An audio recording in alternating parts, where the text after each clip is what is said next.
শ্বশুরকে কি আব্বা বলা যাবে? মায়ের সম্পদ কি মেয়েরা পাবেন? পশু মারা যাওয়ার আগ মুহূর্তে জবাই করলে সেটা খাওয়া যাবে কিনা? কারো যদি আলাদা দাঁত লাগানো থাকে মৃত্যুর পর তা খুলে ফেলতে হবে কিনা?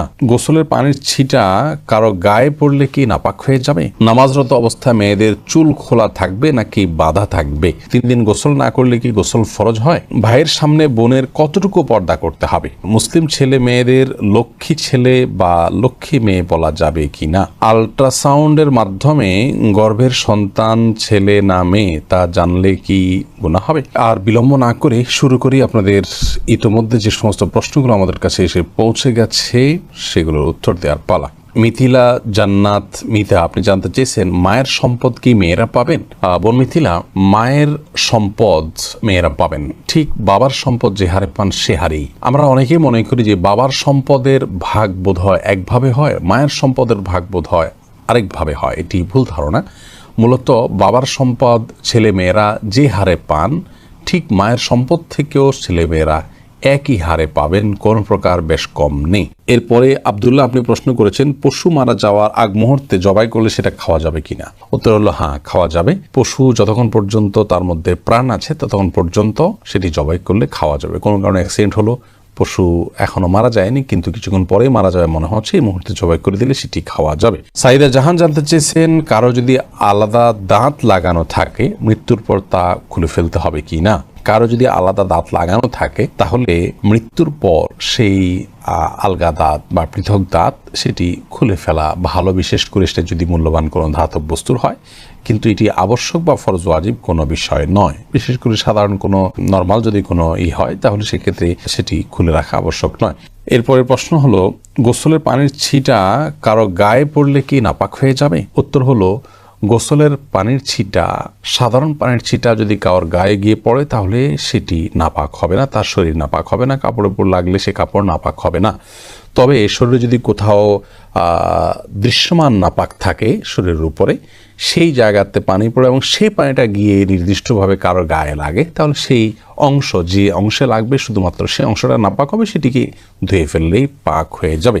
আর যদি এরকম দৃশ্যমান কোনো নাপাক না থাকে, জাস্ট তার গোসল ফরজ হয়েছে হয়তো কিন্তু শরীরের উপরে কোনো দৃশ্যমান নাপাক নাই, তাহলে শরীরের উপরে যে পানি ব্যবহার করা হবে সেটা ছিটা গিয়ে অন্য কারো কাপড় পড়লে সেটি নাপাক হবে না। কারণ নাপাক দূর করার জন্য আমরা উযু করি, গোসল করে থাকি, এই ব্যবহৃত পানি নাপাক হয়ে যায় না যদি সেখানে দৃশ্যমান নাপাক না থাকে। আম্বিয়া খাতুন জানতে চেয়েছেন ভাইয়ের সামনে বোনের কতটুকু পর্দা করতে হবে? দেখুন, ভাইয়ের সামনে বোনের পর্দার বিষয়টি হলো একজন নারী অন্য নারীর সাথে যতটুকু খুলতে পারবেন, উন্মুক্ত করতে পারবেন, একজন মেয়ে মানুষ তার ভাইয়ের সামনে ততটুকু পর্দা খুলতে পারবেন, শরীরের সে অংশগুলো তিনি প্রদর্শন করতে পারবেন। এটাকে আমরা আরো স্পষ্ট করে যদি বলতে যাই তাহলে এভাবে বলতে পারি যে একজন নারী তার আপন ভাইয়ের সামনে তার শরীরের যে অঙ্গগুলো সচরাচর তিনি খুলে রাখেন, বাবার শরীরে খুলে রাখা হয় মাহরামদের সামনে, সেগুলো তার সামনে খুলে রাখতে পারবেন। যেমন চেহারা, মাথার চুল, এমনকি গলা, এগুলো খোলা রাখা যেতে পারে। হাতের গোছা, পাও, এগুলো আপনার ভাইয়ের সামনে আপনি খুলতে পারেন এবং বাবার সামনে এগুলো প্রদর্শন করতে পারেন।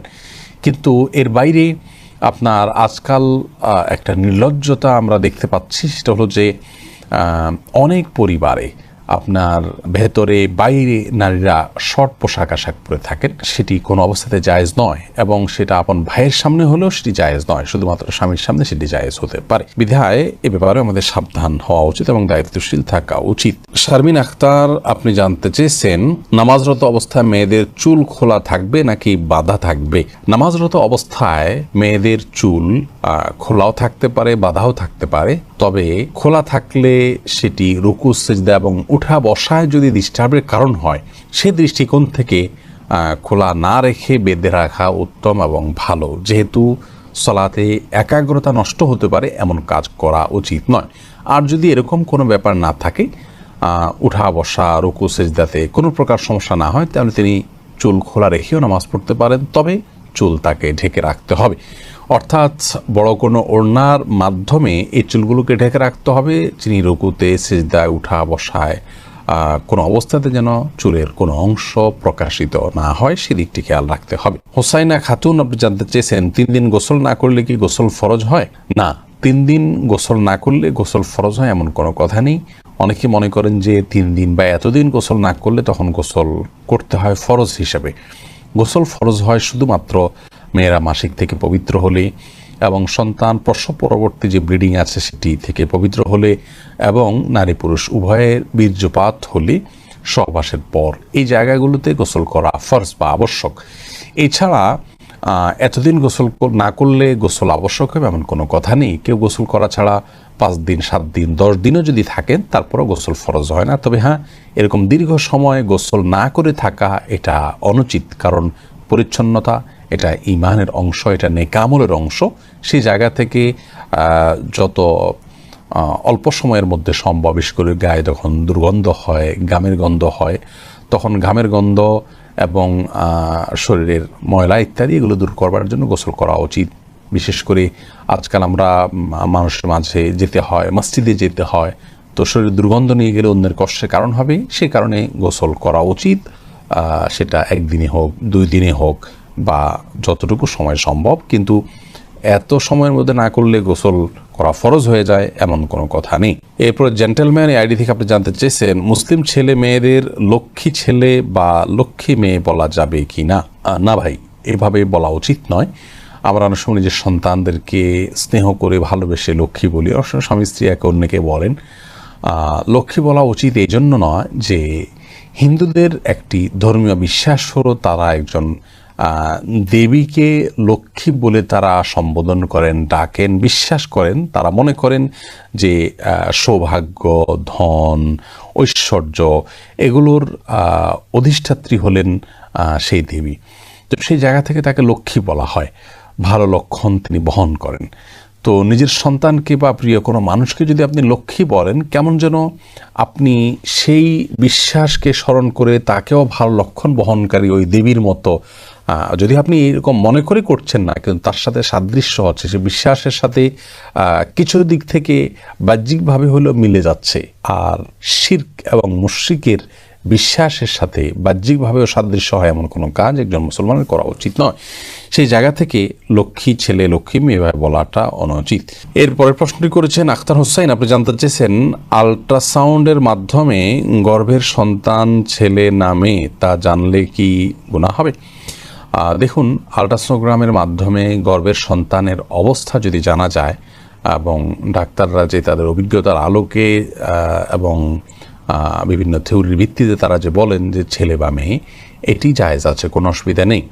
আল্লাহ রাব্বুল আলামিন যে বলেছেন গর্ভে কি আছে সেটি আল্লাহ ছাড়া কেউ জানেন না, এর মাধ্যমে এটি মূলত এই পর্যায়ের কথা আল্লাহ তাআলা বলেননি। তার মানে কোন সময় গর্ভে কি যাচ্ছে না যাচ্ছে এবং কোন বীর্যে কোন শুক্রাণুতে কি সন্তান আছে না আছে সেটি আল্লাহ ছাড়া কেউ জানেন না। আল্ট্রাসোনোগ্রামের মাধ্যমে সাধারণত ডাক্তারগণ একটা পিরিয়ড পার হওয়ার পর, একটা সময়ে পৌঁছার পর, কয়েক মাস পর সেটি বলতে পারেন।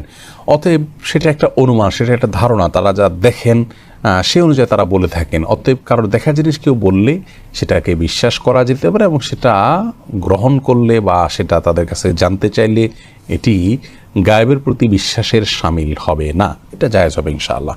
বদির আলম, আপনি জানতে চেয়েছেন শ্বশুরকে কি আব্বা বলা যাবে আর তার সাথে কতটুকু পর্দা করতে হবে?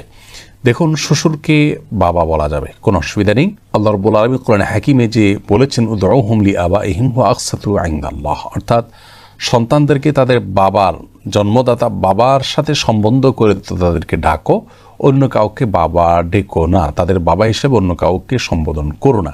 এখানে যে আল্লাহ রাব্বুল আলামিন নিষেধ করেছেন অন্য কাউকে বাবা বলতে, তার অর্থ হলো অন্য কাউকে বাবার জায়গায় যদি কেউ বসান এবং ধরুন সার্টিফিকেটে, পাসপোর্টে, এনআইডিতে এবং বিভিন্ন ডকুমেন্টসে এবং মানুষের সামনে যদি এমনভাবে অন্য কারোর নাম বাবা হিসাবে তিনি পেশ করেন যে তাকেই বরং সমাজের মানুষ তার জন্মদাতা মনে করেন, সেটি নিষেধ। শ্বশুরকে যদি কেউ বাবা বলেন, সেক্ষেত্রে সমাজের সবাই জানেন যে এই ভদ্রলোক তার জন্মদাতা পিতা নন, এটা সম্মানসূচকভাবে শুধুমাত্র বলা। অতএব ইন্নামাল আমালু বিন্নিয়াত, আপনি তাকে বাবা বলতে যেটা বোঝায় মানুষ, সে অর্থে বাবা বোঝাননি, যার কারণে শ্বশুরকে বাবা বলাতে কোনো অসুবিধা হবে না ইনশাআল্লাহ বিইذনিল্লাহ। শ্বশুরের সাথে কতটুকু পর্দা করতে হবে পুত্রবধূর, এর উত্তর হলো একজন মাহরামের সাথে যতটুকু পর্দা করবেন আপনি আপনার নিজের বাবার সামনে যতটুকু পর্দা করবেন, নিজের ভাইয়ের সামনে যতটুকু পর্দা করবেন, তার সামনে ততটুকু পর্দা করবেন। চেহারা এমনকি মাথার চুল ইত্যাদি খোলা থাকলেও গুনাহ হবে না, পর্দা লঙ্ঘন হবে না। হাতের তালু এবং বাহ্যিক অংশ, পায়ের বাহ্যিক অংশ এগুলো আপনি খোলা রাখতে পারেন তার সামনে। একই কথা প্রযোজ্য হবে শাশুড়ির বেলায় এবং জামাইয়ের বেলায়। জামাই তিনি শাশুড়ির এই চেহারা, হাত এবং পা এই অংশগুলো দেখতে পারবেন। তার মায়ের, তার বোনের যে অংশগুলো তিনি দেখতে পারেন, ইনিও তার মাহরাম হয়ে গেছেন, সেই হিসাবে তারও সেই অংশগুলো দুটো দেখতে পারবেন।